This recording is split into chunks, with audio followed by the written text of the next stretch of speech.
నమస్తే welcome to yo-yo TV. తెలంగాణలో 10 ఏళ్ల తర్వాత కాంగ్రెస్ అధికారంలోకి వచ్చింది. దీంతో ఆ పార్టీ తరపున పోటీ చేసి గెలిచిన ఎమ్మెల్యేలు తమ తడాకా చూపిస్తున్నారు. గెలిచి నెల కూడా కాలేదు, అప్పుడే రివెంజ్ పాలిటిక్స్ కు దిగుతున్నారు.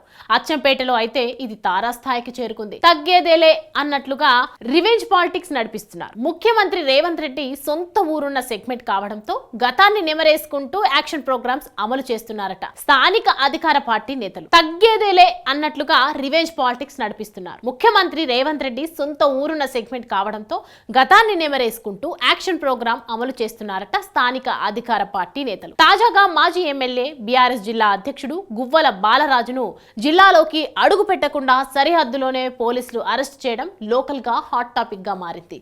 మరోవైపు అచ్చంపేటకు రాకుండా మరో 6 నెలల పాటు విశ్రాంతి తీసుకోమంటూ సిట్టింగ్ ఎమ్మెల్యే వంశీకృష్ణ స్టేట్మెంట్స్ ఇవ్వడం అచ్చంపేట రాజకీయాన్ని రక్తి కట్టిస్తోంది. ఇదేనా ప్రజాస్వామ్యం అని ప్రశ్నిస్తున్న గులాబీ పార్టీ నేతలకు ఒక్కసారి వెనక్కి తిరిగి చూసుకోమని సలహా ఇస్తున్నారట హస్తం నేతలు. గతంలో జరిగిన అక్రమ అరెస్టులు తమను పెట్టిన ఇబ్బందుల్ని గుర్తు చేస్తున్నారట. కొట్టాడు పడ్డాం, మా టైం వస్తుంది, మేము కొడతాం అన్న డైలాగ్ ని గుర్తు చేస్తున్నాయి స్థానిక కాంగ్రెస్ శ్రేణులు. తాజా ఎన్నికల్లో అచ్చంపేట నుంచి BRS sitting MLA Guvvala Balaraju ఓడిపోయి కాంగ్రెస్ అభ్యర్థి డాక్టర్ వంశీకృష్ణ గెలిచారు. ఫలితాలు వచ్చాక పలు కార్యక్రమాల్లో పాల్గొనేందుకు అచ్చంపేటకు వస్తున్న క్రమంలో మాజీ ఎమ్మెల్యే గువ్వల బాలరాజును వెల్తండ వద్ద పోలీసులు అరెస్ట్ చేసి ఆమనగల్ పిఎస్ కు తరలించారు. విషయం తెలుసుకున్న బీఆర్ఎస్ శ్రేణులు పోలీస్ స్టేషన్ ముందు ఆందోళన చేసి తమ నాయకుడి పర్యటనకు అవకాశం ఇవ్వాలని కోరినా వర్కౌట్ అవ్వలేదు.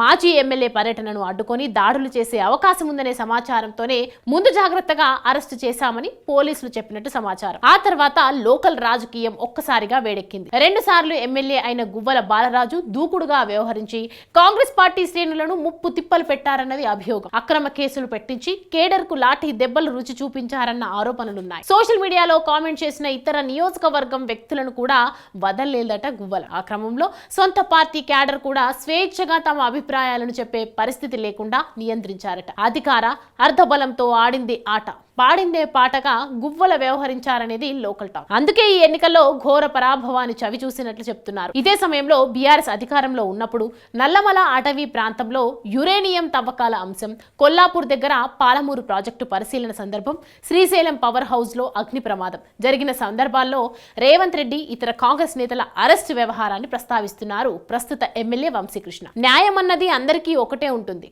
అని ఫ్లాష్ బ్యాక్ ని గుర్తు చేస్తున్నారట.